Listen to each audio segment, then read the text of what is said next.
Well, good morning.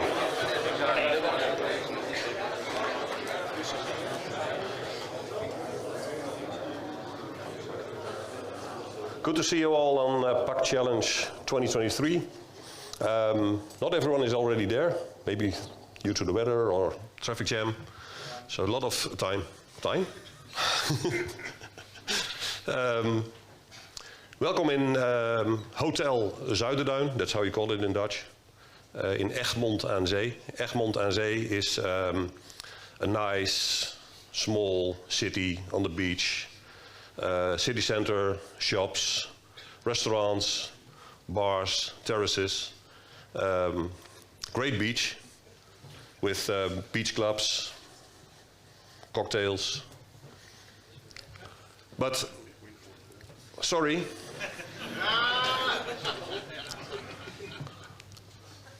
Something went wrong when we ordered the good weather.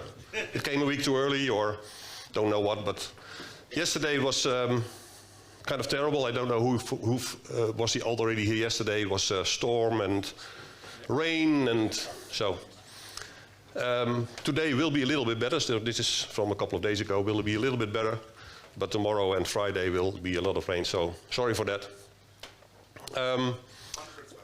Conference weather, that's what I would say. On the other hand, you have all the time to go to our workshops or our breakout sessions or visit our sponsors in the expo. I think you have seen them already. This is the Europe edition.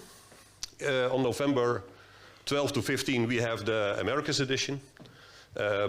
Nearly the same setup. 80% of the speakers are going to be there. So it's great to have the cooperation between US and Europe and the rest of the countries on this event. And we're happy to have 350 delegates again. So last year, you might remember, we had the hybrid version. I think we had 220 to 30 on site. So we're back, a little bit back on track, hope for more of course. But we're very happy to see you here. It's not a very complicated hotel if you know what is where. But we are here now in the, I will push it, point it over here. We are here in the La Moraalzaal. And across the corridor there are 2 workshop rooms. And when you go to Lounge 1, you find 2 rooms. And the Abdijzaal is also breakout. And the expo is in Lounge 2. On the ground floor, not for during the conference, but maybe if you stay or in the evening, there's a swimming pool, a great bar, a bistro, disco bowling, bicycle rent. It was called Bike Mike. I don't know if Mike has a new company, and I don't know if you want to rent a bicycle today with this weather. And there is an exit to the beach and the Nautilus Club. And the Nautilus Club, that's the next slide I think. Yeah, the Nautilus Club, we will have our Thursday evening event. You can find the agenda and a floor plan on our website, pugchallenge.eu/program. I'd like to ask you to wear your badge all the time, also during the evening events, because otherwise we don't know who is registered and who not. Tonight we have our sponsor reception. It's in the expo, so you can find all the sponsors there, and also during the breaks and lunch, of course, all in the expo. And as I said, tomorrow evening we have a party at the Nautilus Beach Club. We have a Hawaiian shirt competition. I think you read about it. I think you brought it all. So who does wear the nicest Hawaiian shirts or other things? We have a competition on that. There will be a party. There will be food, drinks, music, games, and the beach. And we have been warned several times by the hotel, be careful of the sea. The sea is very dangerous, especially in the dark, because tonight at 8 o'clock it's dark. So please don't go into the sea. There will be maybe some drinks and some nice beds, but don't go into the sea because it's very dangerous. We have one agenda change. The session of Mara Andrejkut is replaced by the using Apache Kafka, which was planned at the 3 o'clock? In the afternoon, somewhere. So that's going to the morning, and the session of Mara is cancelled. Follow us at, there should be a YouTube logo, but we have a YouTube channel. There are many presentations already from last year's on the YouTube channel. We are recording all the presentations and they will be put on the YouTube channel also later on. So all the cameras you see is not for broadcasting. We don't have an online session this year because everyone wanted to come here. But we do broadcast them and put them on our YouTube channel. And a lot of information on Facebook, LinkedIn, and of course on our website. I want to thank the team. And when I made this slide, I was very impressed. Of course, I knew that we had people in our team from all over the world. And these are the countries. So we have a team that organized this event and also the US event. And they come from 14, if I counted well, 14 different countries. And we managed to organize this by Teams meetings and calls and all the other things. So very happy to have a part of the team over here, and the rest is at work, of course. Thank you to our speakers. I hope I have them all. You find them on the program, you find them on the website with their bio, you find the sessions with the information on the website. And a big thank you to our sponsors, because without speakers, without a team, but also without our sponsors, we could not organize this event. So I want a big hand for Progress Software, who is the event sponsor.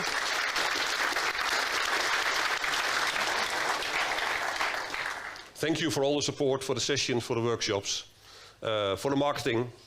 Without Progress, we couldn't organize this. We have, oh, Mike, something has gone wrong. Gilles, we missed something. We have two gold sponsors, I'm sure you know them. Consulting Werk and ProTop, also known as White Star Software. They are our gold sponsors, and you will find them on several occasions these 2 days. Thank you for that. We have silver sponsors, Baltic Amadeus, Build One, Flusso, and Cyber Science. Omega Surf, Wayfair, Rapid Cloud Development, and IS Corp. They're all silver sponsors. And we have a bronze sponsor, which is Combat. Thanks to all the sponsors, and please, I say it every year, but please visit their stands, because they have to offer you something. They have something they want to bring under your attention, and it can be interesting for your development in the future.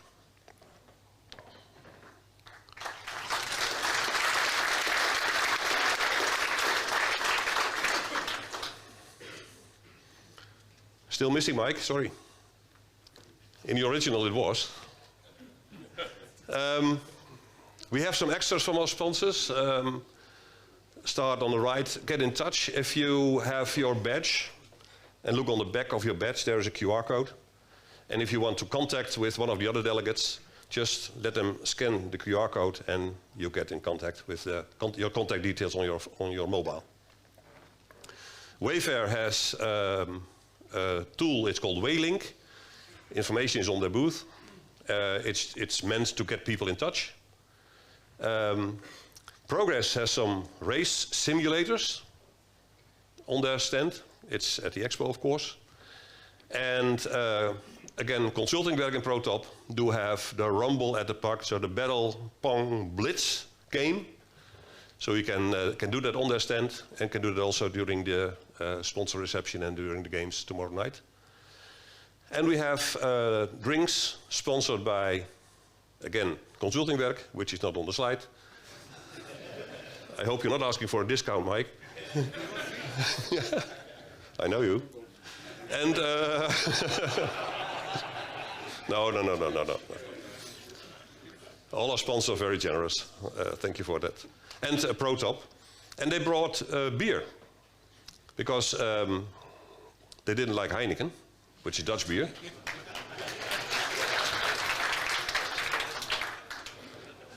We have also in the bar lots of special beers, but they brought Kölsch, Kölsch Kaffel, and it will be available tonight at the sponsor reception.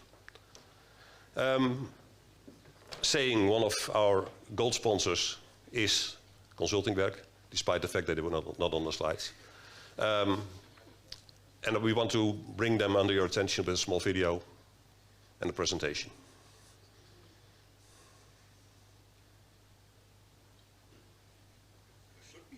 There should be some audio.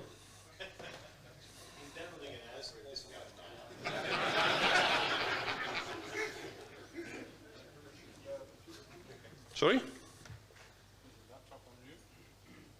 Is it on mute? It's not my laptop. No. No.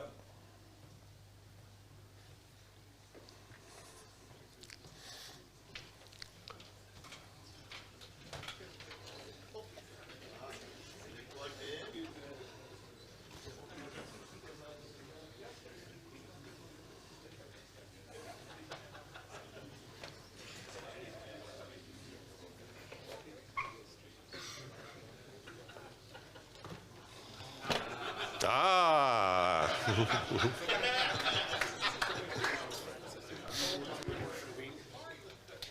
A modernization does not need to be a full rewrite. Our full-stack modernization framework, the Smart Component Library, allows you to reuse the intellectual property you have built up over time. Shall we start over? The web application.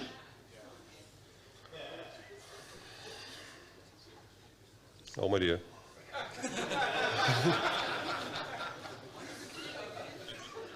Okay. This looks very professional, doesn't it? Oh, device is ready.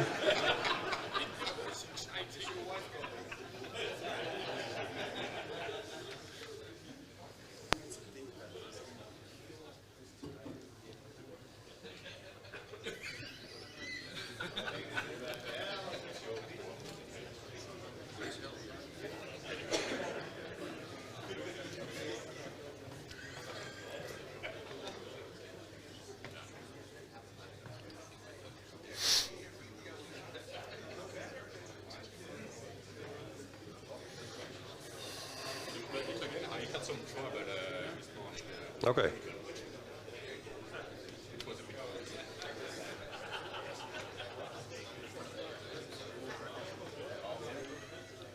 There we are. There we are. Thank you very much. Oh, that'll do it. Thank you.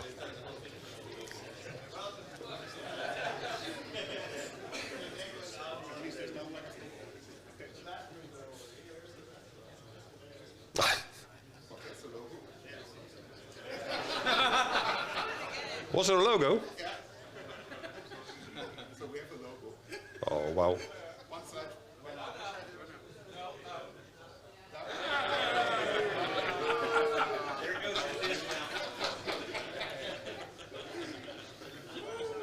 But look what happens now.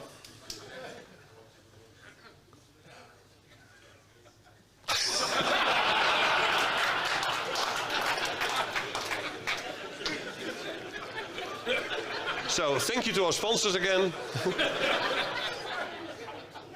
Are you an open edge developer? Are you maintaining GUI or TTY applications? Are you being asked to provide web or mobile applications or a state-of-the-art desktop to remain competitive? Do you need integration with Salesforce or other third-party applications? Is application security an increasing concern? Do you need to localize your application because the business is expanding into new regions? Do you plan to introduce App Server or PASOE or perform a Duo Open Edge version upgrade? Don't know where to start? It's probably time to modernize. Consulting work can help. We have a team of experienced Open Edge software architects that have supported clients around the world in situations like yours. We help customers in introducing small specific features, training and mentoring teams of developers, or being part of a longer modernization journey from planning to staffing and implementation. We can take a deep look at your existing application and evaluate the best way forward. A modernization does not need to be a full rewrite. Our full-stack modernization framework, the Smart Component Library, allows you to reuse the intellectual property you have built up over time. The web application shown here has been migrated from an OpenEdge GUI application with business logic moved to PAS-OE using our tooling and processes. The framework provides tools and guidelines to support developers during modernization projects. The framework integrates with existing code bases and provides features to support the migration of those. You get visibility into the framework and remain in full control without a vendor lock-in. We provide full source code of the framework and tools to ensure your enduring success. The framework has been designed to be fully customizable and extensible.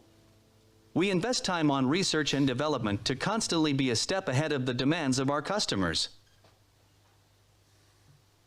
Interested? Talk to us at our booth or contact us via our website.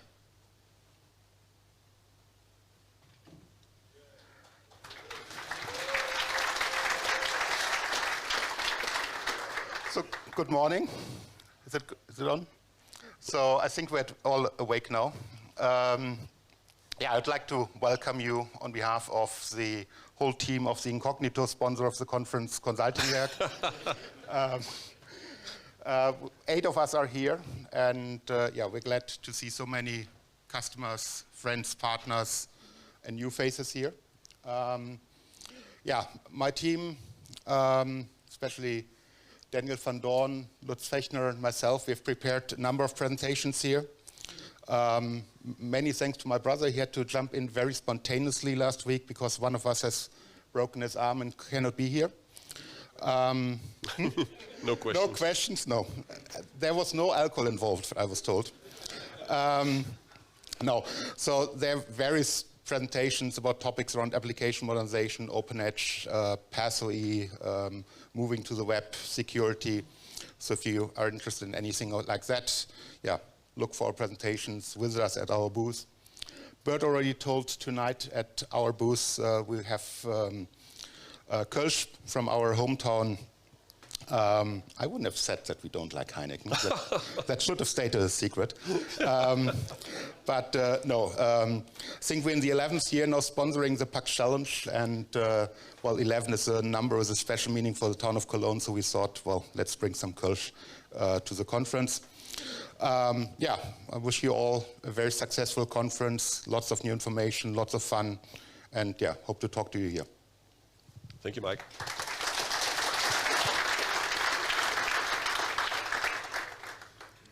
Well, that leaves me with next year. Next year we're going to Prague again. Yeah.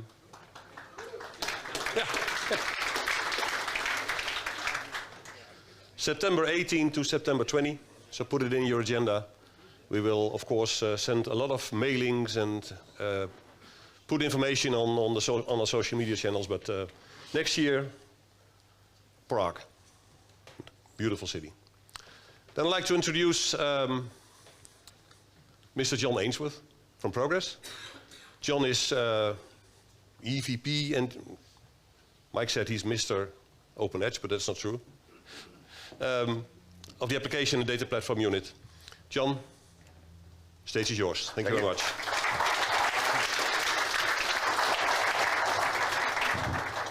Thank you.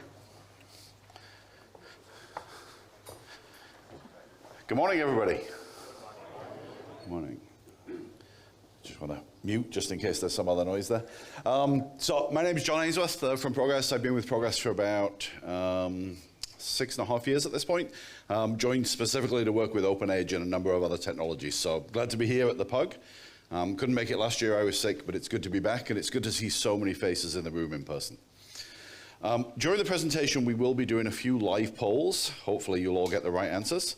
So if you can take note of the URL, so pigeonhole.at/EMEA-PUG. I know it's really the PUG Challenge Europe edition, but that was too long.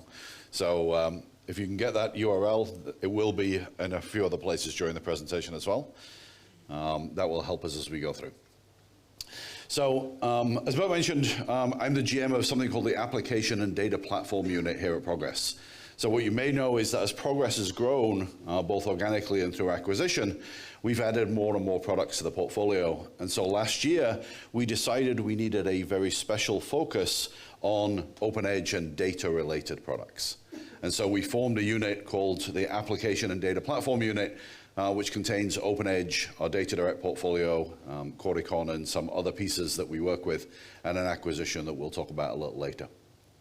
And then the rest of the company we divided into two other groups, our infrastructure management unit and a group focused around the developer tooling, which we call DX. So I'm the GM of the largest of those units, which is the application data platform unit. I'm very privileged to be so. So my job here is to give an update on Progress and Open Edge. But before I do, I want to begin by saying congratulations to each and every one of you in the room. And you may say, well, why congratulations? And quite simply put, it's because you're right. You say, well, I know I'm right. I'm always right. But what do I mean in this context? Well, you were right then, whenever it was that you selected Progress as a partner, or maybe it was Progress as a product at that point, and Open Edge as the platform that you wanted to work with.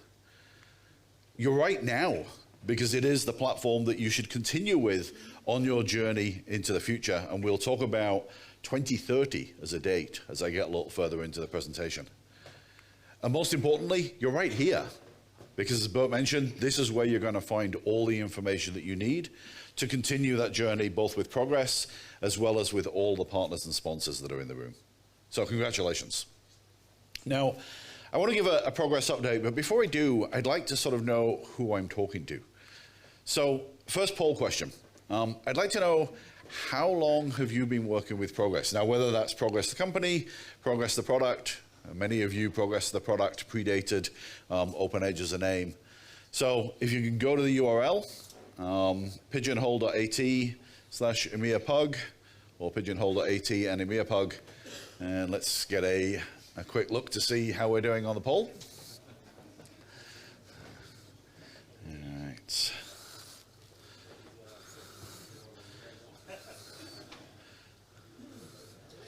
Wow.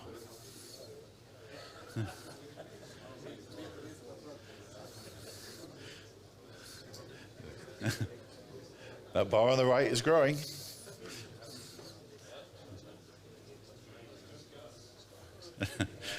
Somebody said that's Gus. All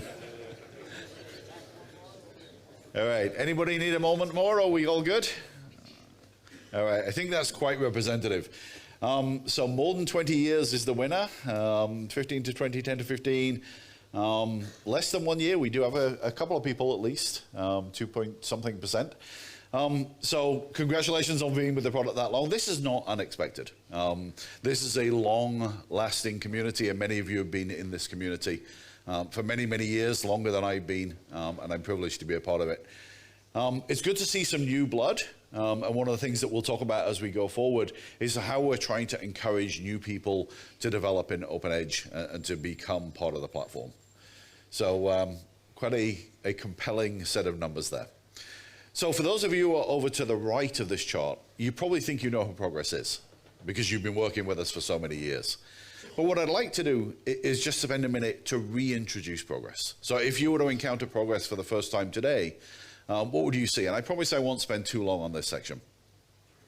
So if you were to look at Progress today, you'd see perhaps a different company to the company you knew, company that had one product, which was Open Edge.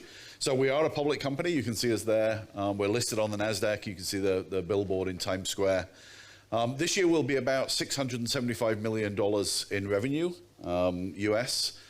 A little less this year than we expect to be next year, partly because of organic growth, and partly because of an acquisition that we did this year, where we'll see a full year of benefit next year. What's really important, though, I think, are some of the other numbers, which is we have a 100% plus net retention rate. What does that really mean? It means we have very engaged customers who stick with us year after year and continue to expand their usage. So on average, as we look at the customers that we've got, we have more more revenue, more customers, more footprint in those customers than we did at the start of the year. And clearly we're very profitable, but we reinvest a significant amount of that profit into the product portfolio every year. And at this point, we've grown, so we're more than 2,300 employees across the globe, so we can service you better. By the numbers, and I'm sure many of you have seen some of these numbers before, we primarily service application developers, people deploying applications, securing applications. And what you may not know is that our largest single vertical, although we're very strong in financial services and healthcare and pharma and government and everything else, our largest single vertical is software companies. Other software companies that take our software, build applications, and then sell those applications, or other companies that embed our software into solutions that they bring to market.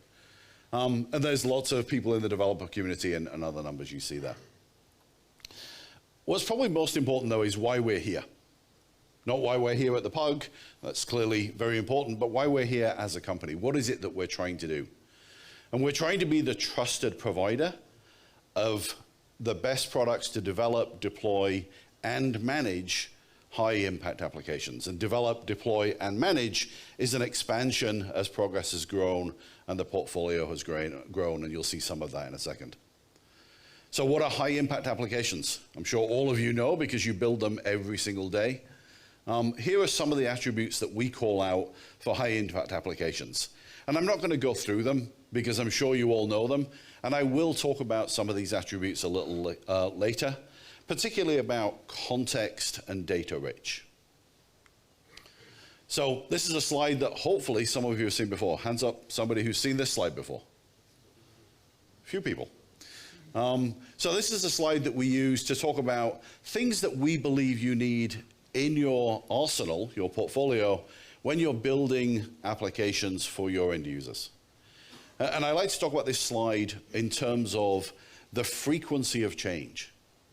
So at the top of the slide, we talk about our engaging experience layer. How do you build applications for various different deliveries, whether that's websites, whether that's chatbots, whether that's mobile apps, whatever it happens to be. And I believe that this is the layer that is changing most rapidly. So all of you use apps on your phone, all of you use websites for your bank or whoever it happens to be. They're not static, they're constantly changing. The life cycle of a mobile interface, the life cycle of an app tends to be measured at this point in months to maybe a year.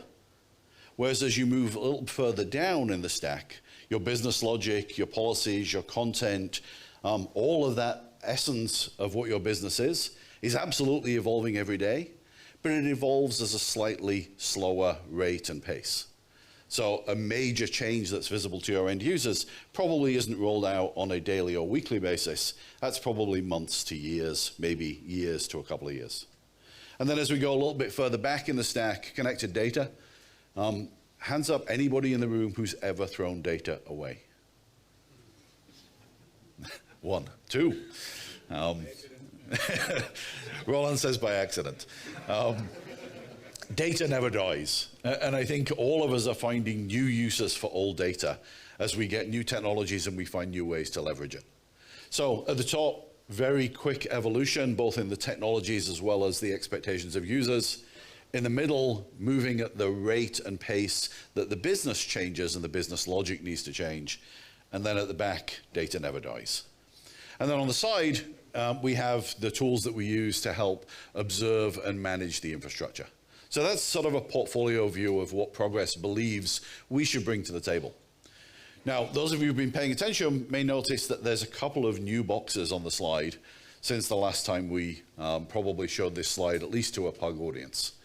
And those two new boxes are semantic metadata and a multi-model database. And they came to us with the acquisition of a company called MarkLogic that we acquired in February of this year. And so I should answer the obvious question, which is, there's a database on this picture. What does that mean? So MarkLogic does include a multi-model database, and I'll talk a little bit about that towards the end of the presentation. But let me dismiss any myth, any rumor, any fear.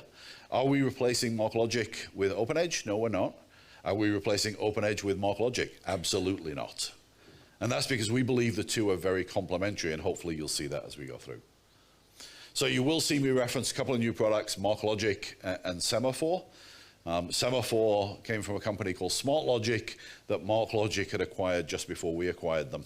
And I'll give you a little taste of how I think those products may be interesting and valuable to an OpenEdge audience. But primarily, you're here to hear about OpenEdge. So let's talk about OpenEdge and what it is that we've been doing over the last few years, where we're going, and how you can help us get there. So when I think about OpenEdge, at least as long as I've been with the company, I got here in 2017, the focus has been on modernizing the platform. So the platform is incredibly strong. The founders who built the platform made incredibly smart decisions, but they made decisions at a time that was different to the world that we live in today.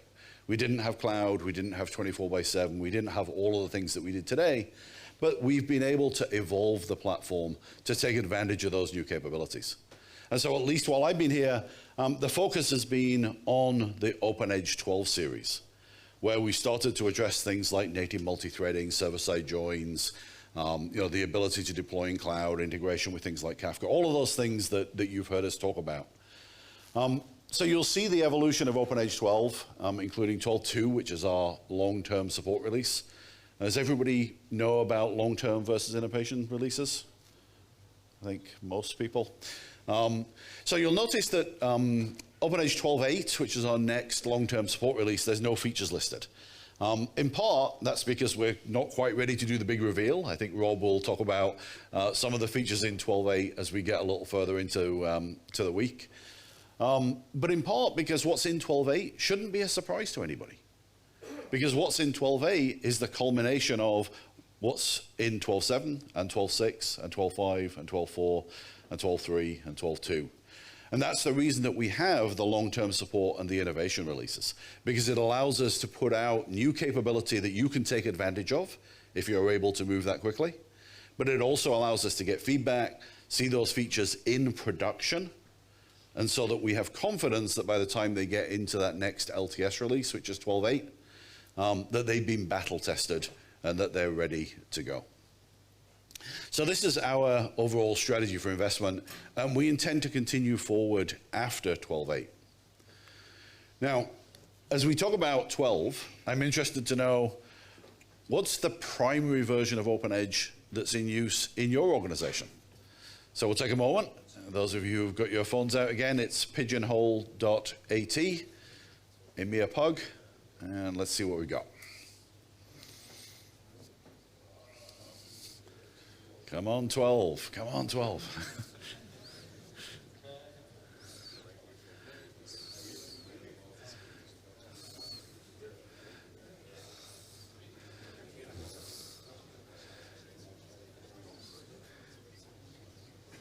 All right, we'll give it a minute.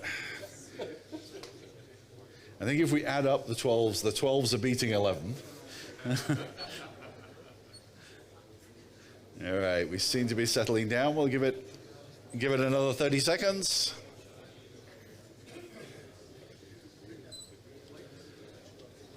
All right, I think we've settled down.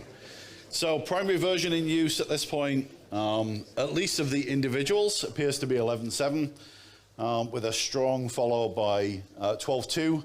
And I think if we add them up, 46, so 50.3% would be 11.7. Still some stragglers out there on 10 and pre-10. Please see me after. We'll have a conversation.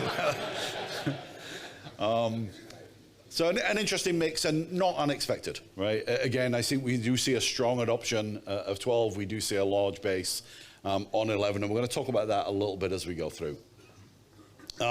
We are seeing a strong uptake. So this is a time series of the releases that we put out, overlaid with a representation of increasing numbers of downloads by unique accounts.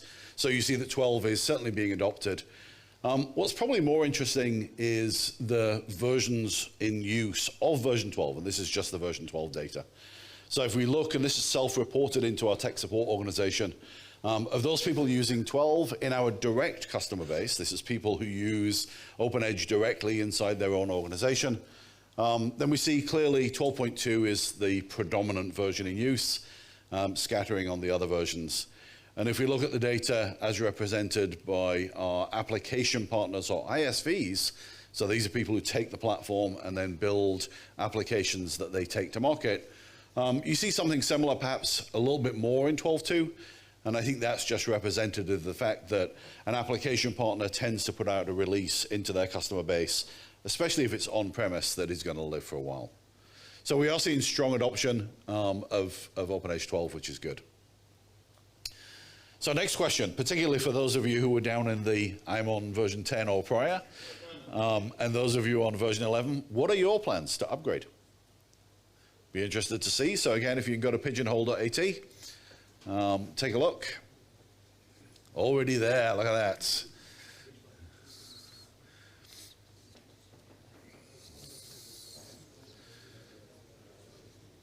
All right, so we'll give it a second for the data to come in.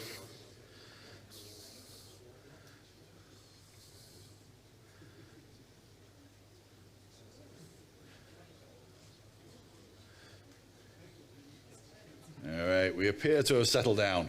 So already there, about half of you, so that's interesting when I try and correlate that with the prior data about what's the primary version in use, but I think the numbers kind of add up. And then within the next 6 months, 13%, 6 months to a year, 22.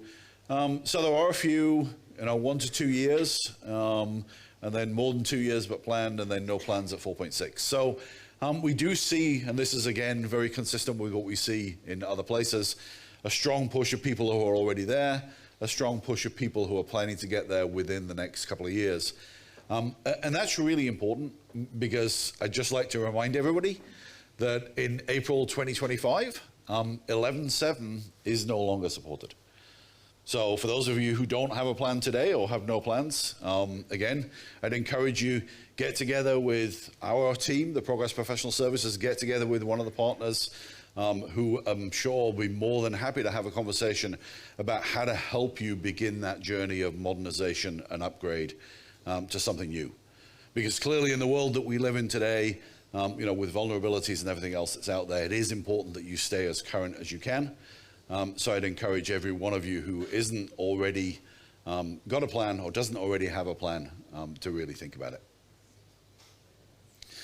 So when I think about investing in OpenEdge, I don't just think about investing in the product. Clearly, we're making significant investments in the product itself. But I also think about investing in the ecosystem. And when I think about what the ecosystem is, it's certainly the database, it's certainly the companion solutions, support, services, it's the modernization frameworks that are out there that you all know and love. But the piece that I'm most focused on is the community itself. Because the community of people like yourselves, are the people that make the product consistently vibrant. And so what we've been trying to do over the course of the last year, particularly since I became the GM of the business unit, is focus on recruiting and educating new developers. So we've made our basic education free. We've invested in the academy. In some regions, we're working with universities to try and increase the developer audience. We're spotlighting new developers on LinkedIn. We started to work with influencers. I think that's Tiff in Tech or somebody at the top there, who's out there on YouTube talking about how great it is to work with OpenEdge. And we started to really focus on re-engaging with the community. So events like this are fantastic because we get to listen to what each of you thinks about where we are with the product, where we are with our development. But recruiting new developers is a key focus for us. So hopefully you'll see some of that as we move forward. The other thing that we do as we start to think about evolving the platform is try and think about where we need to go in terms of new feature development. So hands up those people who have participated in prior years in the OpenEdge survey. Quite a few people, but not all. So I'd encourage the rest of you to take a look. This same URL and QR code will be available in our booth. But every year we do a survey, and we survey you, the community, as to what do you think about the product? What do you want to see in the product? What are your plans? And we learn all sorts of interesting things. So for example, in the survey last year, we found that there was a clear shift, he says, clicking, a clear shift in the choice of operating system that people were moving towards. Windows and Linux were clearly the platforms of choice. And we saw a decline, for example, in AIX year over year. And I think we'll see a similar decline as we move forward. We saw something similar with Solaris. I know we've seen it with other platforms. So clearly there's a convergence going on. We also ask you to vote, right? How would you spend your dollars? Which new features would you like to see? So here's just a little example of some things that you would see there. And this helps our product management team, in addition to the research that they do externally, really understand where the preferences are and how to make sure that we're trying to focus our development efforts to provide the most value to the most people. You know, where are you deploying? Are you deploying on-prem? Are you deploying in the cloud? Are you moving towards containers? Are you using virtual machines? All of this kind of information. Every year we do a webinar where we present the results of the survey, and it's also available as a white paper for download. So if you haven't seen last year's, I'd encourage you to go get a hold of that. But more importantly, please participate in this year's as well. We also ask, you know, what do you think about developer tooling? And this is an interesting one, because if you look at what you said last year, people wanted more in the way of code analytics, refactoring, development IDEs, and whatever the last one is that I can't read with these glasses, profiling and memory allocation. See, I'm getting old, unfortunately. So these are things we really do take notice of, and some of them we'll decide to do on our own. Some of them we will decide that there is expertise out there that we need to leverage in the industry. So if we take a look at the first one of those, I'm pleased to announce that we've formed a partnership with a software improvement group. And so what you will see, and there's a session, I think Roland has a session on Friday, about what we're doing with Sigrid, which is their platform, to help you with application and code analytics. So you'll see a few examples of here about looking at your application, looking for duplicates, code duplication, looking for dependencies. Right? There's a whole bunch of different things that the platform offers.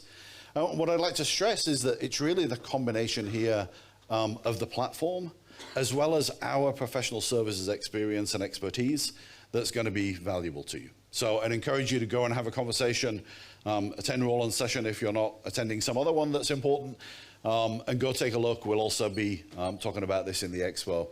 But this, we believe, is a way to help you understand your application and start to move forward. Now, refactoring was another request. And what's interesting about refactoring is that refactoring can be done a number of different ways in your own IDE, sorry, the IDE that we provide, or in other IDEs. And actually, the path that we believe that we're going to go down is providing support for other IDEs in which that refactoring can be done. So what you see here on the screen, I know that there is an implementation already out there of LSP, but this is some work that we've been doing to enable LSP, which I think is the language server protocol, so that you can do development in an IDE of your choice. These examples, I think, are with Visual Studio. The corresponding piece to that is the DAP, I'm told, which is the Debug Adapter Protocol. Is that right? And so here's an example of doing some debugging again in another IDE. And so while we are going to continue forward with our own tooling, we also believe that it's very important to support tooling of choice, particularly as new developers come in, they bring their tools with them, they're used to using different tools, they want to continue. So this is work in progress. You'll see more of this as we move forward. But I would stress that this work will continue on top of the OpenEdge 12 and particularly 12.8 series. So if you're not there, you won't be able to take advantage of much of this. Similar, this is a little sneak preview of some work that we're doing on ABL profiling. So many of you know Tim Sargent. He's one of our fellows and key architects. He's leading the team that's working on this.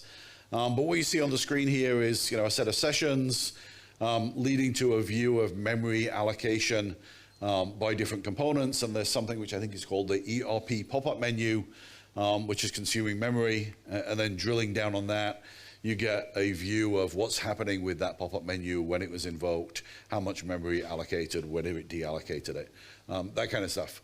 Now, why is this important? Because if you move from an older release of OpenEdge with Classic App Server, for example, to a newer release with PAS-OE, then your sessions will become longer lived. So a small memory leak in your code, which perhaps didn't matter that much in an old release in Classic App Server, could matter quite a lot in PAS-OE when you've got a 24/7 application running with hundreds or thousands of users.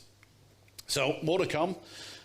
We believe at this point, though, that those of you on 12, you should have already made that shift. Those of you on 11, you're making that shift. But we are committed to removing impediments for you to move forward. There's a great ecosystem of partners out there that can help you. We have our own professional services, and we're focused on removing impediments as we move forward. So please, please, please, Open Edge 12.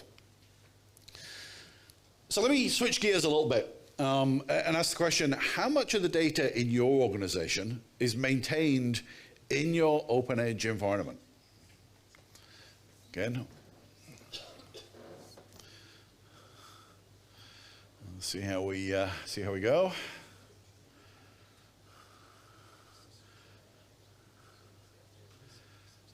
Oh, I just realized there's a vote count at the top. We could see how many people have actually voted. 133, 134.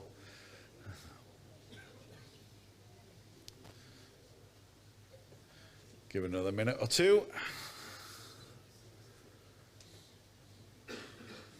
156, feels like we're 157, 159. Okay, I don't think the graph is changing significantly at this point, so let's take a look at the results. So some of you believe 100% of the data in your enterprise is maintained in Open Edge. Interesting. 76 to 99. I think in many respects this could be a trick question. If I'd said the relational data in your enterprise, then I think that's how many of you may have interpreted this question. If you think about the actual data in your enterprise, including all of the unstructured data that you have, right? All the PDFs, all the documents, everything else that's out there, I suspect that the answer to the question might be a little lower. Certainly some of you may be storing some of those things in Open Edge as well, but most of you, I suspect, are not. So what's interesting is there's surveys out there that say that 20% of an organization's data tends to be in rectangular format, right? Rows and columns that you typically store in a relational database. So 80% of the data isn't. It's unstructured, it's documents, it's other forms of data. But yet when it comes to business decision making, almost 100% of the decision making is done on that 20% of data. And what that really means is that there are insights about what's going on inside your customers, inside your industry, inside your market, that's contained in that unstructured data that you're not necessarily tapping into as part of your application logic or as part of your decision-making process. And so how do you think about what are those other data types and how you might leverage them? I mean, clearly there's a lot out there. So if you remember this picture, and this is part of the reason that we made the acquisition of MarkLogic. So MarkLogic is a multi-model database. So it can absolutely store relational data. It can store relational data, but for a purpose that's different to Open Edge, right? Open Edge is highly optimized for the kind of applications that you build, right? Transactions processing, order processing, those online OLTP type of applications. MarkLogic is suited to a different style of application, a search or an analytic application. So although it does support full ACID properties, which many of the multi-model databases doesn't, that's not sort of the primary focus. The focus is simplifying complex data problems by allowing you to integrate data from across your enterprise, including your Open Edge applications potentially, and give you a single consistent view. So who uses MarkLogic? Companies like Airbus, Boeing, who need to track 360-degree view of every single piece that goes onto a plane, for example, right? What was its heritage? What was its lineage? Who manufactured it? Who certified it? Who maintained it? When did the engineer who maintained it last get certification? What happened to it in transit? All of those kind of things are important pieces of information to know. If you're in pharmaceutical or research, what's happening with the drugs, what's happening in clinical research. If you're a media company, how do I tag all the content that I'm presenting on my website or in my, print edition of whatever it happens to be. So connecting data and bringing it to give a single 360 view is part of what happens. Creating new insights into that data. So how do I extract facts and create new insights that I can potentially leverage, and I'll talk about that. And then helping people consume them, but you notice that consumption is a little different from consumption in a typical OpenEdge style application, because we're consuming really in search-based or analytic-based applications. And increasingly these days, we're starting to see requests for people to integrate that type of search and analytics with things like large language models. I'm sure everybody in the room has heard of ChatGPT. ChatGPT is great, except ChatGPT hallucinates. And ChatGPT doesn't have all the information that you have in your enterprise. And so I think those who win by leveraging AI will be those who win by combining private data safely with large language models to get the right answer. And more to come on that. I'm not going to talk about it too much. But what MarLogic does, it allows you to store relational data, document data, location data, semantic graph data. And the intent is to allow you to build applications that you either couldn't or wouldn't build in the context of your existing transaction-focused applications. So let me talk about this a little bit more. So connecting to any data. A typical enterprise integration model looks like this. This probably looks familiar to many people. So I need data from that application in this application, so I bring across a copy, right? And we do this today with OpenEdge technologies. We use things like Pro2 to move data across that people can use in different applications. Or perhaps you're building a data lake and you want to move data into there, and MarLogic absolutely is suitable for being a data lake. But this is a complex picture. It's difficult to maintain. Currency of data, latency of data tends to be somewhat problematic. And so we believe that the future is data-centric. And so you'll hear different terms, data fabrics, data hubs, bringing data together from the existing applications in place to give a 360 view is something that's really important. But what do you do with that 360 view? Well, what you do with that 360 view is try and extract new insights, right? Learn new things that you couldn't do in any of those individual data silos or applications. And then consuming them in a different way. And let me show you what I mean. So here's an example of a type of application that someone might build using MarLogic. So this is a law enforcement example, and what you see is that there's three types of data in here. There's eyewitness reports, and those eyewitness reports probably came in as text narrative, right? Somebody typed up a report, I was standing on the corner outside of this store, and I saw, you need to extract information about, well, exactly where were they, and what did they see, and how do I correlate that with other information that's coming in? There's information about events that were reported. So there was a crime or a robbery or whatever it happens to be. And in this particular case, the law enforcement agency has access to data about phone call records. So which suspects were talking to who, which phone numbers were active with other phone numbers.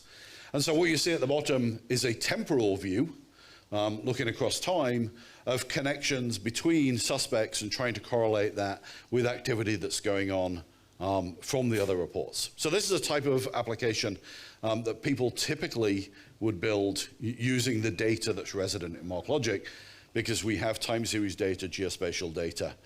But again, a lot of this data comes from existing applications, right? We have within the OpenEdge community police forces, departments of justice that are collecting things, data like this all day. Here's another example. This example is using a data set that comes from the defense community. And this is based upon an open source data set for the demo about terrorist activities in a certain part of the world at a certain time. And so what you can see here is very similar. There are facilities in this particular case, which are locations. There were persons of interest, and you can see again activity on a time series graph. And when you select a particular individual, what you see on the right, which is a network graph, will move and modify to match the selection criteria that are going on the left. So again, the same type of model that we saw in the prior one, different use case, but allowing you to correlate and get insights across data that come from multiple sources and multiple data types. Last example here is probably a little less sinister, but a similar visualization. This one's allowing somebody to investigate contamination in a supply chain. So looking at activity that you know about what's going on in manufacturing, distribution, retailing, and eventual consumption, to see if you can track activity, to see if you can pinpoint and trace the source of contamination in the supply chain. Again, the information that supports this kind of decision making comes from many, many different applications across the enterprise. One of the large customers that we've been working with using MarkLogic is bringing together data to produce an application like this from 320 different data sources in their enterprise. Think about that for a second, that there's information which is maintained in isolation, and because it's maintained in isolation, you're not able to get the benefit of it. And this is why we say that replacing OpenEdge with MarkLogic, replacing MarkLogic with OpenEdge, that's not even a question, right? The two are very, very complementary. So let me ask you the question, what are you doing about unstructured data? Unstructured data meaning PDFs and documents and things like that.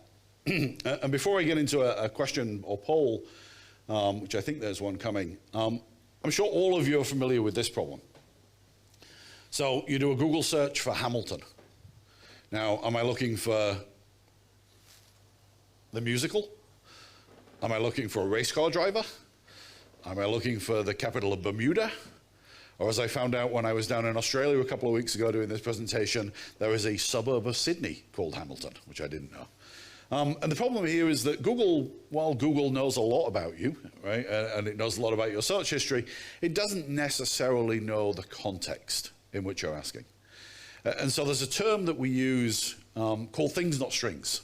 And so Google and most of the other searches out there tend to operate on strings, whereas really you want to ask about things. Give you a quick example. Anybody know what that is? It's an apple. Anybody know what that is? It's an apple. And so if I were to say to you, you know what, I'm really hungry, does anybody have an apple? Probably you're going to know that I'm talking about the apple as opposed to the apple. If I'm like, hey, have you heard about those new cool features in, Mac OS, whatever it happens to be, chances are I'm talking about one of those. Now, even that, is it an Apple? Is it an Apple Mac? Is it a MacBook? Is it a specific model number of MacBook? Is it whatever? There are many different ways that you can refer to it. And so the whole idea behind semantic analysis is to turn the things in your enterprise into things that can be understood relating to concepts, and then search and operate on those concepts, not just the strings associated with them. And this is why Semaphore, which you can see in the middle there, that came to us through the MarkLogic acquisition, is a really interesting technology, which I think can bring a lot of value to the OpenEdge community. So let me give you an example of what does this mean. So here's a flyer from the Smithsonian. It's not, we made it up. So it's fake news, as they would call it these days, I think. And this flyer is about the Columbia spacecraft going on national tour. And so you'll see in the flyer, there's a description of it flew to the moon and who the astronauts were, and it went to the Sea of Tranquility. But nowhere in that document does it mention the term Apollo 11. So what we're going to do, if the video works, and I guess my video works better than the consulting work video did virtually, is we're going to put this document in, and we just did a search for Apollo, and there was no Apollo in there. And just to make sure you can read it for yourselves, right, nothing up my sleeve. You can see there's lots of references to things, to concepts like astronauts and the Sea of Tranquility and various other things. What we're going to do is we're going to ask Semaphore to classify that document, to analyze it using natural language processing, a bunch of AI technologies. So clearly in this case, we're using an interactive classification. You wouldn't do that, right? You would do this in batch or a stream or something. And once the document's classified, you can see on the right that it says, I think this is about Apollo 11. How does it know that? Because it does know about the astronauts, it does know about the Sea of Tranquility, and by correlating that information, it says with a certain degree of confidence, I think this is about Apollo 11, and you can see the astronauts and everything else. How does it know how to do that? Because there was a knowledge model that was previously built about spacecraft and things like Apollo 11 based upon facts that you do know. So this is the knowledge model. You can see Apollo 11 was still Apollo 11 in many European languages, but obviously different names and different labels in different languages. You can see it was crewed by, it had a certain spacecraft, bunch of things. And what's important as we get down to the bottom is you see a Wikidata URI, because there is lots of data out there on the web that is in machine readable form that describe concepts and entities. And so when you start to look at the visualization of this, right, I think you saw we started off with a visualization of Apollo 11. We linked to the astronaut. The astronaut, you can link to the other missions, and you can keep navigating around the model. Now, why is this interesting to you as an open edge audience? Where do you think most of the reference data to build a model like that comes from? It already exists in your enterprise. Think about the applications you build today. You know your locations, you know your customers, you know your SKUs, you know your part numbers, you know your models, right? Whatever it is that your organization does, all of that reference data can be used to build a model. And then what do you do with that model, we'll talk about in a second. But most of the information you need to build a knowledge model already exists inside your enterprise. And using tools like Semaphore, we can help you extract it and then build those relationships. And then you can use those relationships in different ways, either in the types of applications that I showed you a few minutes ago, or in different ways to enhance your existing applications. So what you see here on the screen are ways that you might be able to extend your existing application with a semantic model at the back, right? How many people have a problem with search? Somebody goes to your website, they do a search, and they're searching using an alias or a description of something that doesn't match the official product name. You got to try and figure out what it is, right? They use a different description.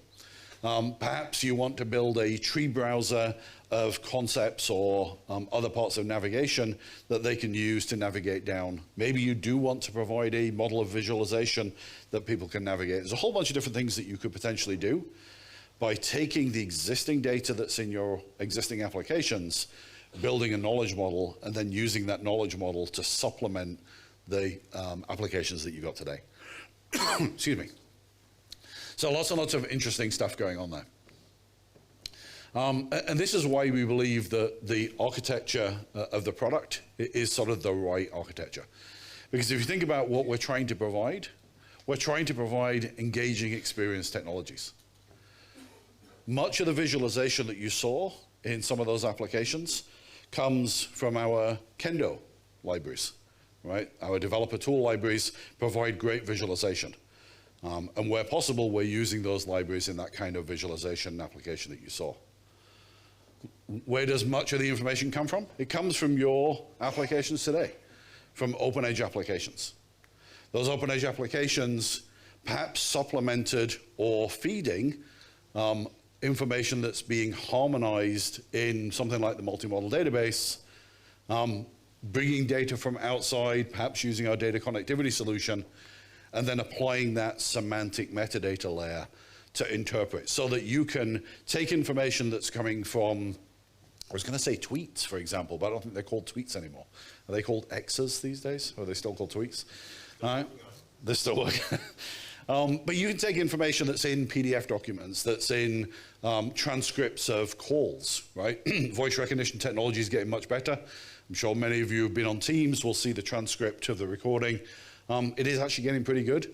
So the ability to take transcripts of recordings, search that for terms that refer to your enterprise, your products, gauge customer sentiment, link them back to perhaps maintenance reports about what's going on with the products that you're building and shipping. All of those kind of things become really, really interesting. And then bringing in other digital content, perhaps from tools like Sitefinity. So we believe there's lots of ways to bring the portfolio together. Couple of examples that we just had at the end here. This is just bringing some raw data from an open edge application, which I think some of you may recognize, into that MarkLogic environment, starting to do things like full text search and faceting, just so that you can see the type of things that go on without any changes to that underlying application. Again, not going to spend a lot of time on it. This is all work that is in progress, and you'll hear more about this over the coming months. So we believe that Progress as a company is here to provide the best tools and technology for you to help deliver high impact applications.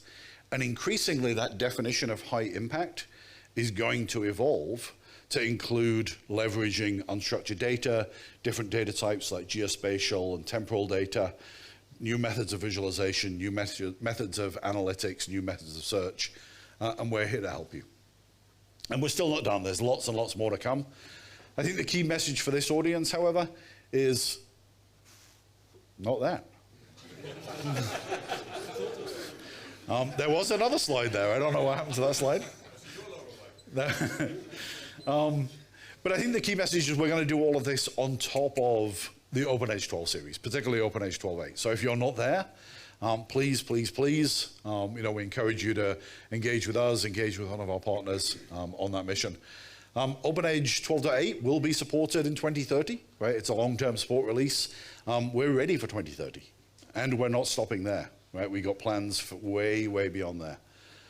Question is, we're ready? Are you? Thank you.